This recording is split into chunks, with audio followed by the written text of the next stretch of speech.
right, welcome into the Pharmacist and the Photog Games, Grooves, and Grub podcast. I am the Pharmacist Dion Spencer alongside the Photog Steve Moss, and we are going to talk about our favorite things, uh, sports, music, and food and beverage, and whatever else strikes our fancy.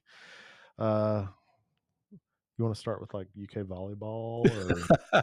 I think there was a game this week Oh that yeah, everyone is yeah. still talking about. Yeah. So yeah, we got answers. Last week we said we've had these tune-up games. We won't know what the Cats really are until we see them play Duke. And I said, do I expect us to win? No, I did not expect us to win. But somehow, some way we did. Thoughts? I was impressed. I thought that Kentucky played well down the stretch. And when everybody talks about um, older guys now being the key to a long, deep run to the NCAA tournament, I think Kentucky fans saw exactly why. Because, I thought Kentucky's depth, number one, and I thought their experience overall with all those guys that have, are 1,000-point scorers and who are 6-year seniors. I thought they shut Duke down. And I was telling you earlier, an interesting stat over the last 10 minutes of the game, Duke had 2 free throws and Cooper Flag scored like the only field goals. Over the last 7:20, he scored 3 field goals. And that was the difference in the game, and he had the ball in his hands, turned it over twice, and, the one steal by Owe, who's a dude, by the way. Yeah, He exactly. and Williams are both dudes on this team. Um, I just thought that was sayonara. Yeah, Good night, sweetheart. I mean, the last 4 or 5 years, we've gotten our butts kicked by experience when it mattered, and to see the shoe on the other foot, man, that was so nice.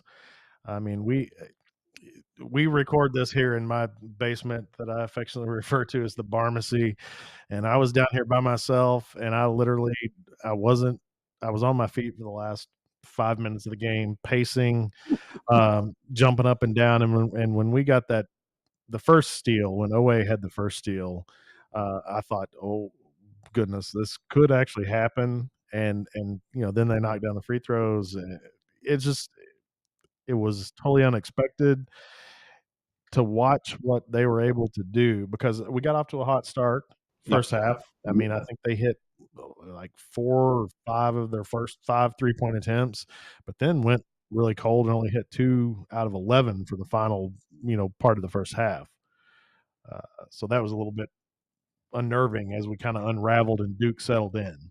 Well, I think they went after Andrew Carr there. I think I texted you like 4 times in a row. It was like 4 straight possessions they went after him and they scored, and then they stretched out the lead a little bit there, but Yeah, I'll Steve was trying to trade Andrew Carr mid game, and I kept saying he's going to settle down. I said he had 18 against Duke the last time he played him when he was with Wake Forest. He's going to be okay. but I'll give Andrew his flowers because I thought down the stretch, his experience showed where he posted up, got a couple of and ones, and was pretty good defensively, whereas in the first half, I didn't think he was that good Yeah, defensively. he got beat. He got beat several times. I mean, and there's going to be a lot of teams get beat by Duke. I mean, let's face it. I mean, Cooper Flag.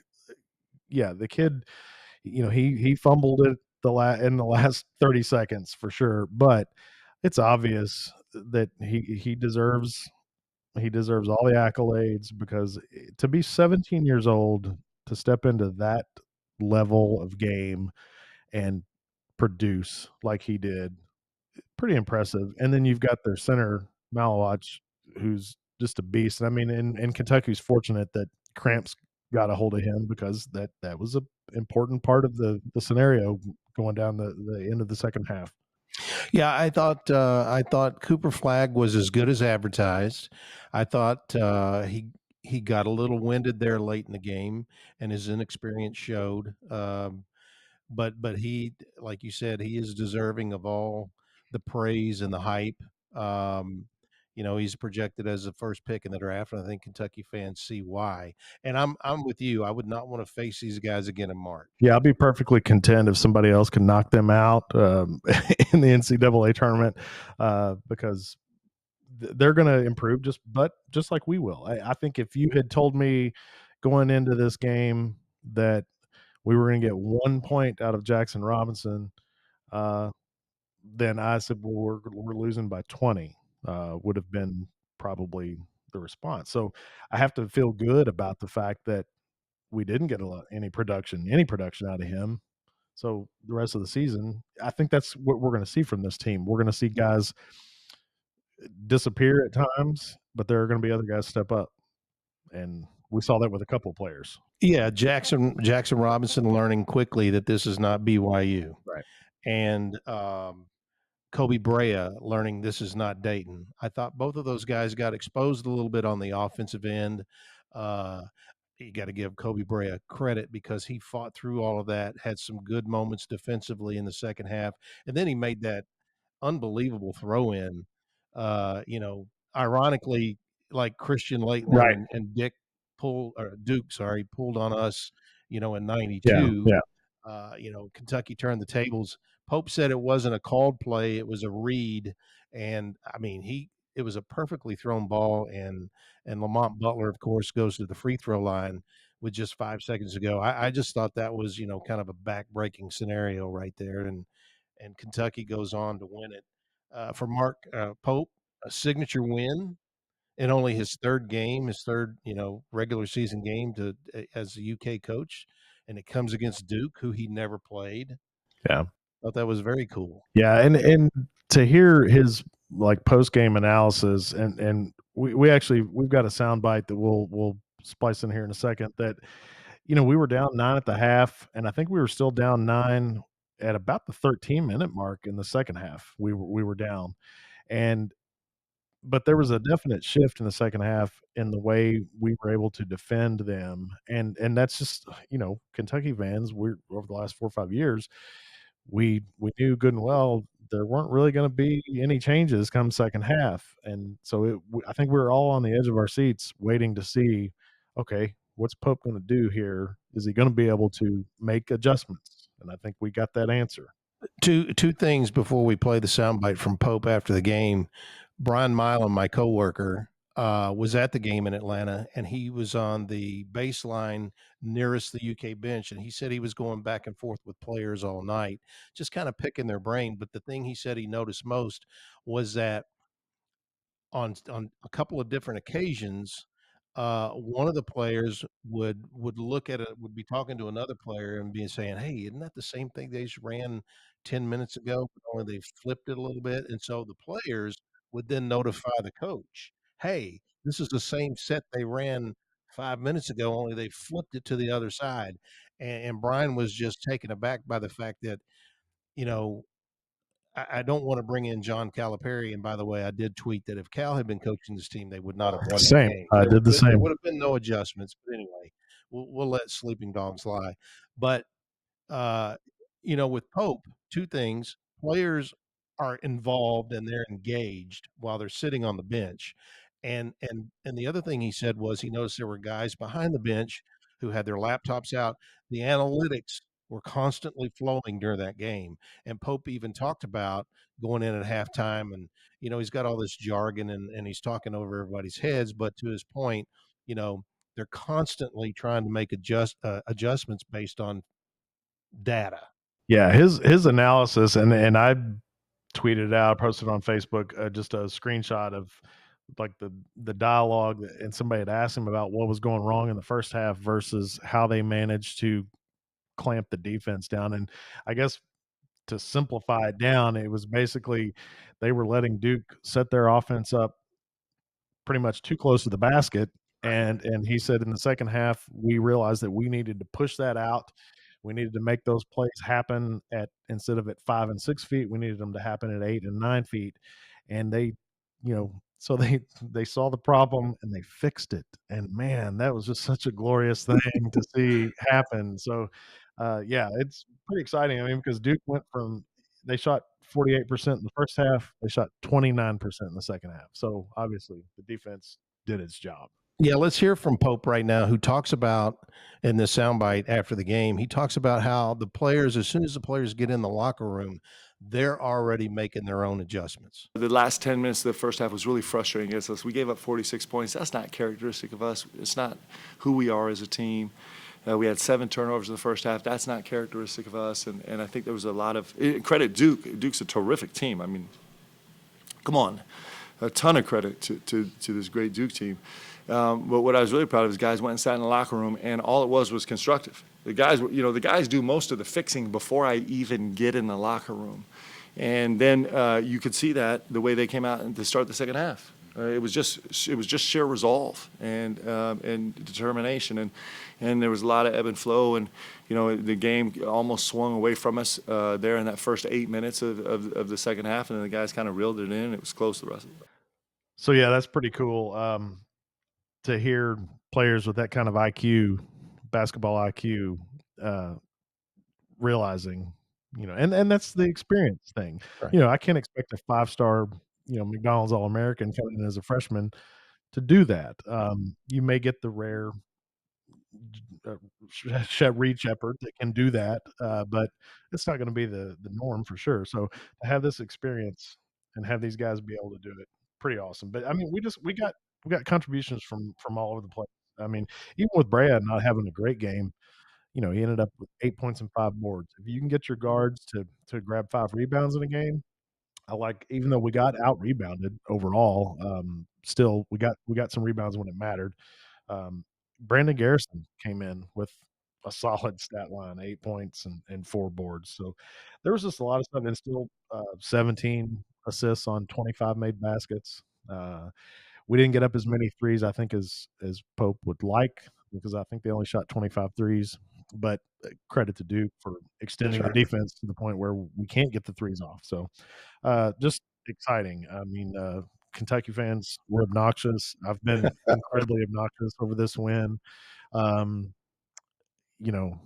jokingly told Steve several weeks ago that I was going to build some stadium seating here in the Pharmacist when we began the chase for number 9, and he, was like, "What do you mean for next year? Because this team can't win the championship." But yeah, let's not get ahead of ourselves. But I think this team did show, Duke's the favorite to win the national championship, and we were able to go toe to toe with them and knock them off. So pretty exciting. And I think we're already seeing a little bit of the effect of this style of play in that. So today was signing day. We got the ones we knew we were getting. We got those guys on the board today. We got Jasper Johnson, Malachi Moreno, and then the Caden Lewis. But the cool little blip I saw earlier was that 5-star power forward Caleb Wilson has canceled for the second time his visit to Arkansas. So I think the crystal ball predictions that have him picking UK are looking even better at this point. So the style of play and that victory over Duke is going to speak volumes down the road, I think, for the Cats. Yeah, and one of the more refreshing things, and raise your hand if you question the hire. I was like, okay, we whiffed on a couple of guys. Mark Pope. Yeah. And we've got a small sample size here, sure. But just the way he's going about it, the fact that he says all the right things, he's done all the right things, and now he's knocked off, outside of Louisville and Tennessee, Kentucky's most hated rival. Yeah. I mean, I don't know what much more Kentucky fans could want out of a team after 3 games Right into his first season. Yeah, we and I think you and I think we both bought in at the same time. We bought in at the introductory press conference when that went down the way it did. We were excited about. Felt like the way he did it, the way he immediately incorporated the legends, and then said all the right things. I'll be the first to say I wasn't completely sold at that point, but after watching what they've done the first 2 games, how they've gone about their business, and how this offense runs. Uh, and now, given the fact that they just knocked off Duke and how that played out, I do like where he's going with this. The question still remains: can he recruit at an elite level? And we're finding out that he's chipping away at it, and I'll be curious to see what happens with Lewis and then whoever they can pull out of the portal. Yeah. But one of the things that I thought was very refreshing is hearing from a guy like Otega Owe, who I'm telling you, this guy's a dude. He's downhill. He will guard you, and he's not afraid, Very obviously. physical player. And after the game, let's play a soundbite from Otega Owe, who after the game talked about what it means. And here's a guy who played at Oklahoma. What it means to put that jersey on. Wearing Kentucky on your chest, you just have to carry yourself a certain way. And you know that you're not just playing for yourself, you're playing for a whole nation, you're playing for your brothers. So, I mean, it's a dream to play for Kentucky. And the fact that I'm here and the fact that AC's here, I know it just makes everyone want to play harder. So, I would say that just wearing a Kentucky jersey definitely makes you want to go out there and play. Yeah. So obviously, Coach Pope has been able to get the idea across to the guys who really had no connection to Kentucky whatsoever, and much like Pope himself, he came to Kentucky and became an adopted son for sure, and he is very quickly establishing himself as a legend, and we hopefully will continue to see. It's just going to be exciting. I mean, it's as a lifelong Kentucky basketball fan, you like what you're seeing at this point. So Yeah, and what you're not seeing. yeah, Because over the last 15 years, it's been a steady decline and an increase every year in the same catchphrases and Yeah. the same results. Kentucky snaps a 4-game losing streak in the Champions Classic. Kentucky has not played well in any of these made for TV events over the last 10 years. Yeah. Aside from the dismantling of Kansas and UCLA, Kentucky hasn't fared very well in these things. So it was good to see a huge fan base travel to Atlanta for this thing, and then get the outcome that they wanted. Right.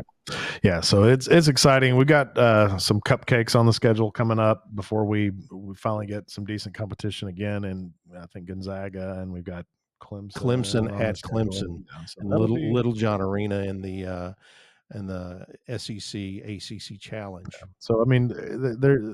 I'm not so naive as to think that there's not gonna be bumps in the road, but when you are able to pull it together with a team that has known each other for 2-3 months and do what they did, exciting. It is pretty remarkable that none of these guys have ever played together, and they've really only been together as a team for 5 months, 6 months. I mean, it's pretty remarkable what Pope has done. And granted, we're 3 games in. I just saw the Ken Palm rankings today. I was looking at those. Ken Palm, even after the Duke win, Ken Palm has Kentucky going 21-10, 10-8 in the SEC. So, Well, there's been a lot of residual effect from the win against Duke, and there's been a lot of glory and praise heaped on this bunch after one game, but there's still some people like Ken Palm is all about the numbers. yeah. And he is saying that Kentucky will still struggle in league play, and the SEC's tough this year. Yeah. I mean, there's some really good basketball teams, and we've seen it enough in the past that we know what it's like to go play in some of these godforsaken places in the SEC.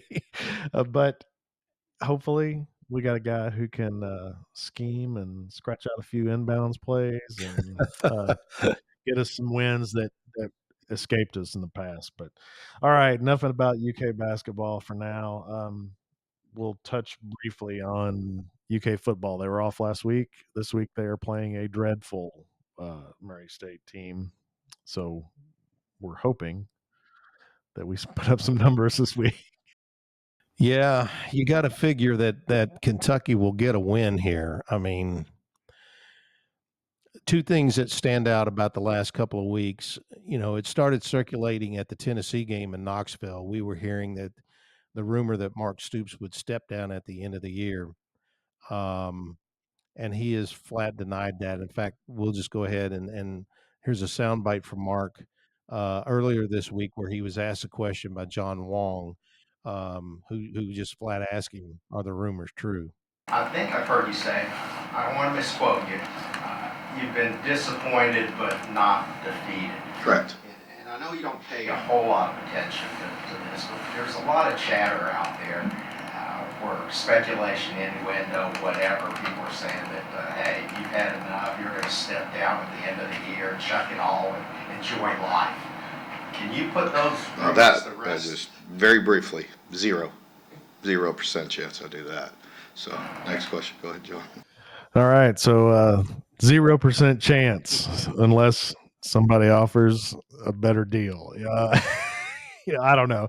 It's you being in the media.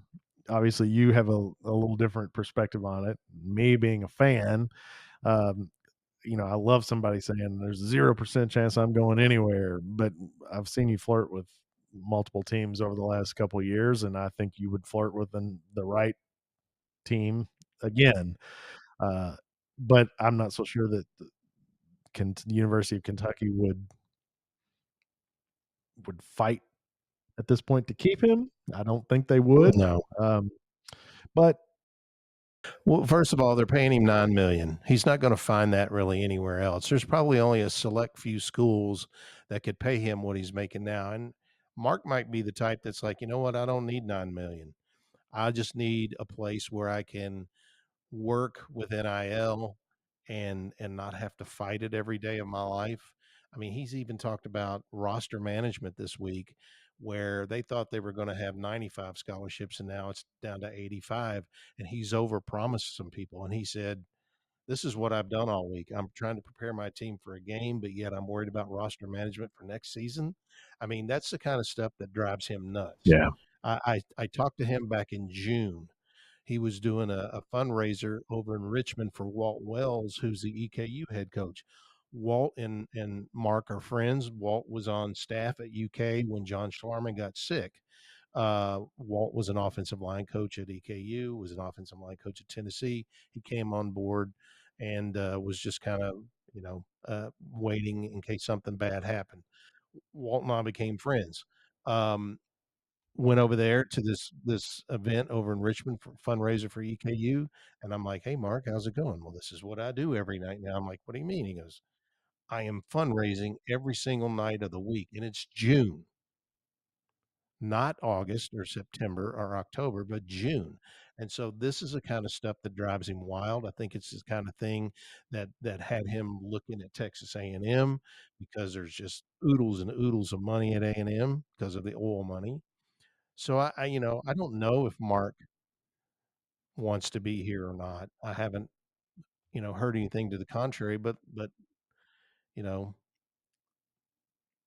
money talks and you know what walks. yeah, yeah, yeah. So I mean, all that aside, we need the team this week to do what they need to do, and I think we haven't heard for sure if Vandegrift is going to start this week. I mean, we knew there were some issues about whether or not he was in concussion protocol He after was. the previous game, and we felt like obviously against Murray State, which is one of the worst, literally statistically one of the worst defenses in college football. Great opportunity for our backups to get out there and try to get some experience. Yeah, there was, and again, there was talk during the bye week that Cutter Boley, the true freshman out of Lexington Christian, would be the guy since Brock was in some kind of protocol. The UK, of course, is not going to say whether it was concussion or not, but and then also Gavin Wimsatt has been dinged up, so it would be the perfect opportunity for Boley to play and play a lot. Um, I think Boley is going to play a lot. I think if Brock is healthy, he'll start, according to a couple of reports out there. But then Boley would come in and probably finish off the game just to give, they want Brock to have as many reps as possible, because he's going to be your starter moving forward. But we do know that Boley has taken a lot of snaps with the ones. In fact, one of the tight ends talked to us this week and told us as much. You see him kind of picking up his energy level, any and all, with the possibility of some reps here lately? Yeah, I think so for sure. I think he's been practicing a lot lately with us, and I think he looks really good. He's gaining a lot more confidence. I think he came in with confidence in every game he's been in, and I like that a lot about him, the way he comes in the game and calms down everybody and handles it like a veteran. So. Yeah, so looking at that, you have to think we are, like you said, we're going to see a lot of Boley, which this is a perfect game for that to happen against a team that, is not, you don't have a bunch of guys who are going to be playing on Sunday out there trying to intercept his passes. So I think it'll be good to see Boley out there, if for nothing else, to also give him a little bit of confidence and not be inclined to move somewhere else in the offseason, which, that's been a problem, I think, with Stoops through his entire tenure is we've never developed a quarterback. We've never developed a guy from freshman year to a 2, 3, 4-year guy. And so maybe we can keep Boley. Well, and you're not wrong about that. That is one knock against Stoops, is that he's been through a lot of offensive coordinators, and as a result, they haven't really developed anybody. But then, too, factor in the fact that, they're probably not going to go to Texas rather and get a win, so they're not going to become bowl eligible. Any reps that Cutter Boley gets is going to be his bowl preparation. Right. But I mean, we are on the road at Texas, so we're going to cover the spread. I'd be curious to see what the spread's going to be. I haven't even looked. I'm not a sports gambler, and after, I would have bet hard on the Duke beating Kentucky in basketball, and would have bet the over, which I did bet the over. Neither happened. So that's why I don't bet sports, and that's probably a good thing. So anyway, yeah, the football team hopefully will get back on track this week. We'll see some positive things. If nothing else, hopefully we can get a lot of guys who haven't seen a lot of playing time on the field and give guys who are banged up a little opportunity to heal up before we do head down to Texas and get it handed to us. So, all right. Wow. The other thing, little faith. See, I've said that every time, and we've actually performed better. Reverse psychology, yeah. Reverse psychology on the Cats. I mean, after we beat Duke in basketball, I'm looking to go down to Texas and totally screw up their seating in the bowl projections and everything. So, let's go make some noise in Texas. One of our possible topics that we had on our notes was the Jake Paul-Mike Tyson fight. Yeah. First of all, boxing is not dead. This just goes to show you. Boxing is not dead, but yes, it is. This is a sanctioned event, which that in and of itself makes me question any idea that boxing is valid, or because there's no way, for me, there's no way Jake Paul loses this fight. I think Jake Paul wins this fight because I think it's scripted at this point. Oh, in a real fight, if this were not pre-planned, Mike Tyson goes in and knocks out Jake Paul inside of 2 minutes. Even at 60 years old, he's 58. He's one of the baddest men on the planet. I was going to say, I remember when he came up, and I remember the first dozen fights because he was must watch. Who is he going to kill in the ring next? He was the most feared man on the planet. Yeah. I mean, you saw world-class boxers visibly cower in fear, and I saw guys get knocked out in the first round who were supposed to be the guy that could stand toe to toe with Mike Tyson. And I still to this day believe that Mike Tyson's downfall began when when D'Amato. Cus D'Amato passed away, who was not only his trainer but was his mentor. legal guardian Mhm. for a good portion of his life, kept him out of trouble. And when Cus died, Mike got into all kinds of trouble.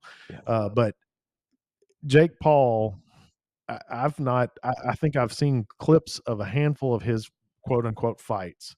Dude has not fought anybody. He's not fought anybody that's well, the one fight he did fight that was against a fairly legitimate boxer, I'm drawing a blank now on the name, he lost. So it's obvious that if he's not picking on an over the hill boxer or an MMA fighter using boxing rules, this guy, I mean, no doubt, I could not take a punch from him. A lot of people couldn't, but he's not a professional heavyweight boxer. He's 10-7, but he's got 7 knockouts. Speaking of rules, have you seen the rules for this I fight? have not. So instead of 3-minute rounds, we have 2-minute rounds. So Mike Tyson has an extra minute to catch his breath. That's an advantage. Okay. Now we're going from 10-ounce gloves to 14. So they're going to be boxing with pillows. So Tyson can't absorb as much punishment, but the flip side is he can't inflict as much punishment. Yeah. I think, I can't be naive about this, but I think if this is legit, and I have no reason to believe it's not, I think Tyson kicks this dude's tail. I hope so. I mean, I would like to see this charade end. Regardless, I think Mike Tyson kicks this dude's tail. I think he's getting paid like $40 million. Jake Paul's getting paid like $40 million. What I hope happens here is I'm hoping that regardless of what has been scripted into this fight, that once they get in there and the competitive juices start flowing, I hope crazy Mike Tyson loses his mind and puts Jake Paul on the canvas. Bites his ear off. I just anything. This is such a farce. I just can't even. I mean, if Jake Paul wants to be a real fighter, get in the ring with the big guy from Great Britain, the guy who's like 6'8", 6'10", who's been the heavyweight champion forever. Get in the ring with that guy. Like I said, heavyweight boxing's dead. Right. I can't even come up with the name. Fury. Tyson. Oh, yeah. Fury. Fury and the other guy. They've had a couple of fights. Anyway, yeah. So that shows you. or whatever his name is. That just goes to show you that boxing is, since the Who days knows? of Tyson and Holyfield and those kind of things, it's just not, the only real combat sport out there obviously now is MMA, and it's pretty legit, but and Jake Paul doesn't want any part of that because the most journeyman MMA guy would send him home with his tail between his legs. So anyway, all right, enough of that. That's unfortunately, I don't think I'll be home to watch it. I have to work late tomorrow. Yeah, I may. It probably won't come on till late. I'm not sure what time it's free, by the way. Well, free if you have Netflix. So yeah, I'll be out of town, but hopefully I can flip it on 10 or 11 o'clock whenever it's probably going to start and get to see some of it. I don't know if there's an undercard. I have no idea. I refuse to go. I wasn't definitely not gonna buy it if it was pay-per-view. So anyway, all right. God, man, we've covered some sports. We'll talk about some music. Cool announcement today. Coming out of Kroger Field. Coming out of UK. That was cool too that UK made the announcement. Yeah, so I'll let you, since he's your guy. Homegrown Tyler Childers is going to play a show at Kroger Field, Commonwealth Stadium, in April. He's doing a big tour next year, and he's got a bunch of different artists that are going to be with him as support at various venues. But when he comes to Lexington, he's going to have Winona Judd, and which I think was probably a pretty smart move. Tyler's going to sell the place; it doesn't matter. But adding Winona doesn't hurt. And then S.G. Goodman, who is an up-and-coming country singer. She's from Hickman. Good, really good, a little different. She's not your traditional, what I call bro country for sure. She's in the same vein as Tyler Childers. But yeah, pretty exciting to see Tyler get to be the second concert to show up at Kroger Field. 2 Johnson County boys. Yeah. So Stapleton, that show was pretty incredible Right. from all accounts. I made the stupid decision to not go. I still Same. don't understand that, but I didn't go. Yeah. Missed it. But so yeah, Tyler's going to play Kroger Field. I think he will sell a lot of tickets. And I'll be curious to see, it's April 19th, so you're right in that part of the calendar where you might get What's a lot the of weather going to be rain. like? Yeah, what's Right. the weather going to be like? But this is kind of what Mitch Barnhart and UK Athletics had wanted to do for a while, because the stadium sits empty. 9 months out of the year, is that right? Yeah. September, October, November, December, 8 months out of the year. And Chris Stapleton played that first one, and I thought, man, this is going to be great. We're going to get shows in here all the time.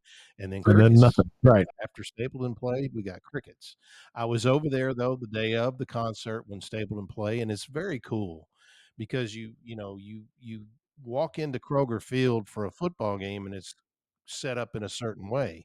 And then I walked in there that day of the Stapleton. I did go over there the day of the Stapleton show. I just didn't stay for the show. But they've got a hard plastic surface that they put down over the turf, and just massive sound system and stage, and it was very cool. It was very cool. I'm glad to see that they've picked back up on that again, and I hope that Childers just kind of kickstarts something. I hope UK is not like, well, we're only going to have like specific artists come in there and play, because it would be cool if there's a 3-act show that's doing stadium tours, and hey, Lexington's available, like Foo Fighters and whoever. A place where you can sell, with the configuration, easily 35, 40,000 seats. More than that. And there are definitely bands out there, I think, that could roll through Lexington and draw regionally. I mean, we have the benefit of sitting where we do, between Louisville, Cincinnati, That's right. that triangle. Nashville, Knoxville. If you had the right bands come through, I think you could pull people from those areas. So Mitch, if you're listening, watching, please bring us some more shows. Yeah, absolutely. Childers is a great second act to come in there. Just don't let it be 2 or 3 years in between. Yeah, it doesn't have to just be Kentucky, folks, like That's you're right. saying. I mean, But it's cool let's bring in some good shows. It's cool that 2 Kentucky guys, ironically both from Johnson County, are going to be the first 2 to pack that place. Yeah, pretty cool. So Yeah. no other real live music that we discussed this week, but Steve and I both bought a little bit of vinyl this week. He turned me on to found a little place here in Lexington that had some like former estate sale kind of stuff. So picked up some Commodores and a few other things. Some nice finds for cheap.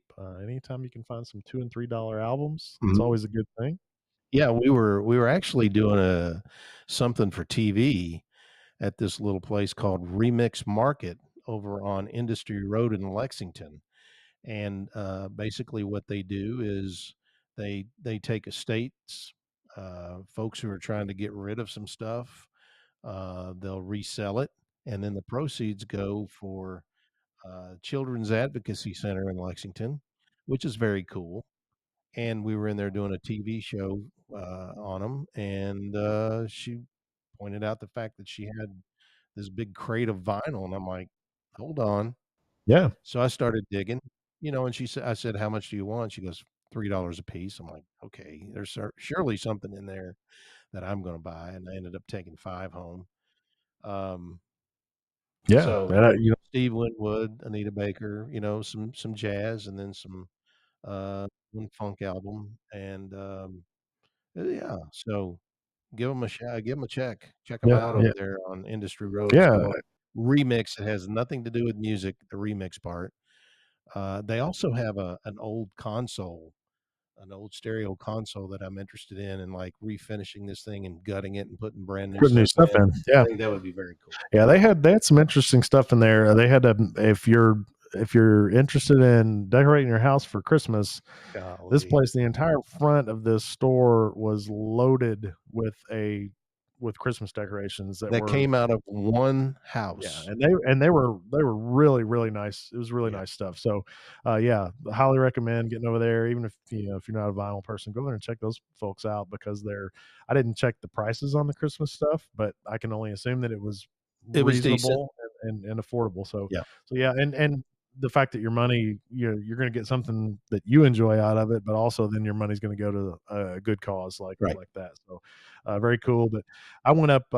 Over the weekend to a little record store up in Florence, Kentucky, called Morrow Records. That Like Vince Morrow? Yeah, like Vince Vince Morrow. Merrill? Yeah, it's yeah, he's Morrow. Sort Or yeah. So I found this place. They've been open for several years, and for some reason I just hadn't stumbled onto them. But found them about a year ago, but decided to go up there this past week. Uh, they always have a lot of interesting things that I hadn't seen anywhere else in vinyl, but on this particular trip, I had one album, was my target, and I reached out to them earlier in the week on their website and picked up the Two Live Crew, Nasty as They Want to Be, double LP. And that album, I had that on cassette when I was a freshman at Eastern Kentucky University way back in 1988. So, a little history on that album. It was the first album to be officially deemed offensive by the powers that be, and it was pretty filthy. I mean, Shakespearean lyricists, they are not, um, but they pretty much covered the most carnal of thoughts and ideas that a bunch of young guys could at that time, and they put it on vinyl. And anyway, my cassettes were stolen out of my truck at EKU my freshman year. And when I started collecting vinyl again here a few years ago, I remember at some point thinking, "Man, I'd like to track that one down." And so to play it for Emily. so I'll definitely will only be listening to that album when I'm home alone. I'll try not to turn up too loud so the neighbors don't have to listen to it. But um, I probably should have given you a little bit of a heads up coming into this that I was going to talk about it. But I have the main stories. reason I brought it up was Steve, in his career as a photojournalist for the television station, has come across some pretty interesting folks, and he was fortunate enough to have an encounter with the leader of the Two Live Crew, Mr. Luther Campbell. Otherwise known as Luke Skywalker. See, Two Live Crew is the main reason that there are now warning labels on all the music. Tipper Gore, wife of Vice President Al Gore, took it upon herself that she was going to make sure that explicit lyrics were at least, came with a warning on the package. And that's what she did. And I remember we did a story on, we were trying to localize it, and they all know there that I'm the music guy. So they're like, "Hey, there's a huge rap show over in Louisville. Would you want to go over there and be part of this story?" I'm like, "Oh, yeah, say no more." Yeah. So lo and behold, Two Live Crew is the headline at Freedom Hall. And it was at Freedom Hall, which was very cool. But there was like Big Daddy Kane and some other well-known rappers on that show, and we talked to all of them. Well, we were trying to get in touch with Luther Campbell. We got in touch with him earlier in the day, and he's like, "Yeah, I'll do the interview." We went over to one of the record stores before Fourth Street Live became what it is now, because Digital Underground was making an in-store appearance. So I got to hang out with Humpty and Tupac, which was very cool. But then, so we go to the show that night. I'm up on stage with a camera, getting video of Two Live Crew for the story we're doing. We still haven't connected with Luther. And then sometime after the show ended, Luther's people called and said he wants you to come back to his hotel room. And we're like, we're going to Luther Campbell's hotel room. And for people who may or may not know, there's a sports connection there too. he he single-handedly or allegedly brought down the Miami football team back when they were Yeah, the U, because he was paying players. He made no bones about it. yeah, Anyway, so we went back to Luther's hotel room and we did this interview. He could not have been nicer and more gracious. But at the time, they were coming under a lot of pressure because they are very explicit in their lyrics, and this wasn't the first interview that he did and it wasn't the last. yeah, yeah. I But mean, that was very cool. That's my Luther Campbell 2 Live Crew yeah, I mean, episode. I don't know that the album needed an explicit lyric sticker because Because when you have four ladies in thongs as your cover art, it's pretty obvious. yeah, you're pretty much laying it out there as to what's going on. But anyway, yeah, it's so there was a lot of flashbacks going on the other day when I threw that one on the platter there to go. So That's it was funny. interesting, and but I did listen to it at least one side of it again a couple days later. So yeah, yeah. And this was back when rap was still kind of in its infancy, so the music and the cadences aren't as good as they are. Yeah, it's definitely different. Yeah, Obviously, it's just an old 80s rap. and there's not well, there's no innuendo. It's It's laid out. right It's there. explicit, but I feel like lyrics now. Obviously, there's a lot more behind the lyrics, and you need to really sit Yeah, down and digest them in order to kind of get at what's being said. But yeah, so that's that's one of the funny. cool ones I picked up last week. Also, today I picked up the new album from The Cure. Um, I've always been a big fan of The Cure. I think outside of, we're both classic rock guys for sure. So you look at that era, 70s, late 60s, all the way through the 70s, and maybe just touching on the 80s, but for the most part, the 70s, your bands like Zeppelin and that kind of thing. For my money, outside of that era, I love the mid '80s, like new wave.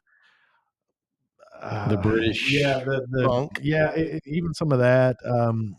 Bands like The Cure, like Depeche Mode, Okay, more of Modern a English, some of those bands, more but of a techno some of it is, but industrial. the Cure has always been very I don't know. I mean, their music has been, for lack of a better term, it's been a little weird at times, but it's been moody. This new album is definitely on that moody side. I mean, if you're looking for Cure songs that sound like "Boys Don't Cry" or "It's Friday, I'm in Love," this is not your album.